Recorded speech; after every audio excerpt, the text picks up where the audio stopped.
Last 8 of the 24 people shortlisted for the 8 vacancies in the SABC Board will be interviewed today. Let's go now live to our reporter Bulelani Phillip, who is in Parliament. Bulelani, thank you very much indeed for your time. Let's just recap in terms of the past 2 days, especially yesterday. We had the former SABC CEO there. Tell us, what was she grilled on?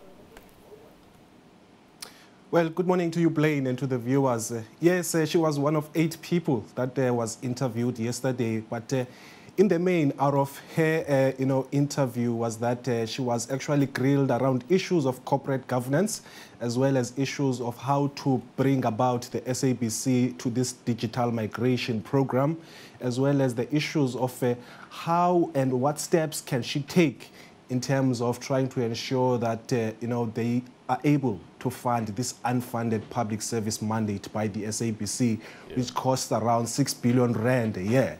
And the last thing that she's actually been grilled about is actually how the SABC can maximize the collection of TV licenses. But one of the highlights that I think I picked out in her interview was her issue around, answering questions on the halted retrenchments that were going to be, undertaken by the SABC. She's actually said that she's opposed to that kind of process because there are alternative routes that the organization can utilize in terms of actually bringing down its expenditure.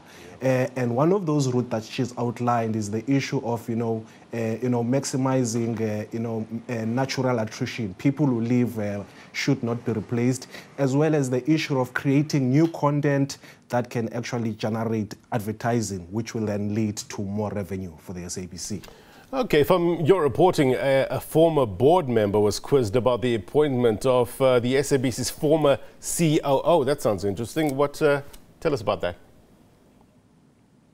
Well, one of the themes that are coming out of these interviews is that people, particularly those who have served in the SABC board, will have to display whether their resignations in the past is not something that's going to repeat itself at the current juncture.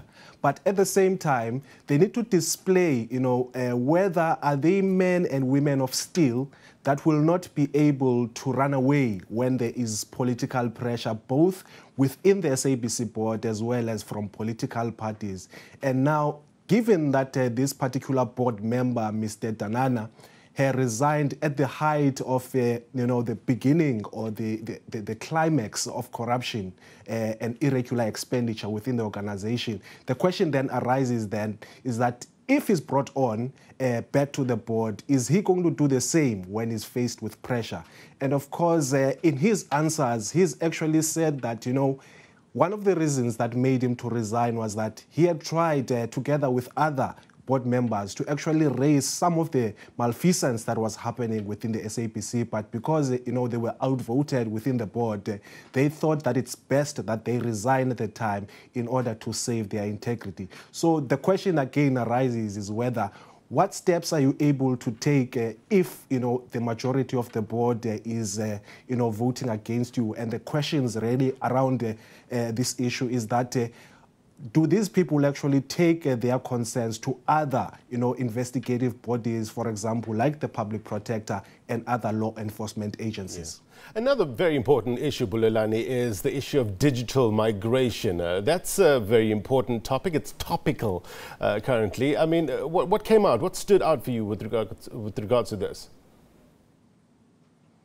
Well, Blaine, it's one of the themes, as I've said earlier, this issue of digital migration. You'll realize that the SABC needs to prepare itself as soon as this digital migration process begins in the country, because it's been delayed for quite some time. In fact, it's missed several deadlines.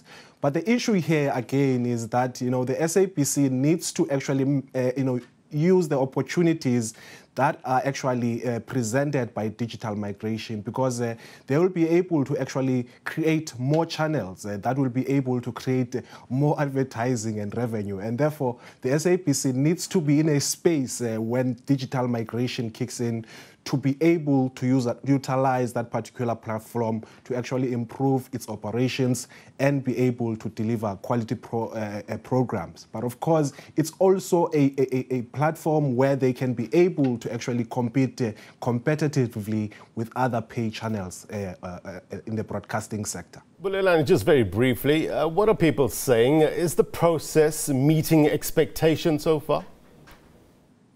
Can you come again, Blaine? With regards to the process, the interviewing process, is it meeting expectations? What are you hearing on the ground? Well, the interview process will be concluding today. But what we do expect is that the committee will sit on Tuesday next week to deliberate on the candidates, and therefore they will then whittle them down to those who will be then recommended to serve on the SABC board to fill those vacancies. Yeah. And from what we understand is that that report is expected to be tabled before the National Assembly either on Wednesday or Thursday next week. But if they fail to table that report on Wednesday or Thursday, then it will certainly be tabled the following week before Parliament rises on March 20. I guess what I'm asking you, Bulelani, is with regards to the questioning, what are you hearing from some of the candidates, if anything? Are the questioning fair with regards to this committee and the process?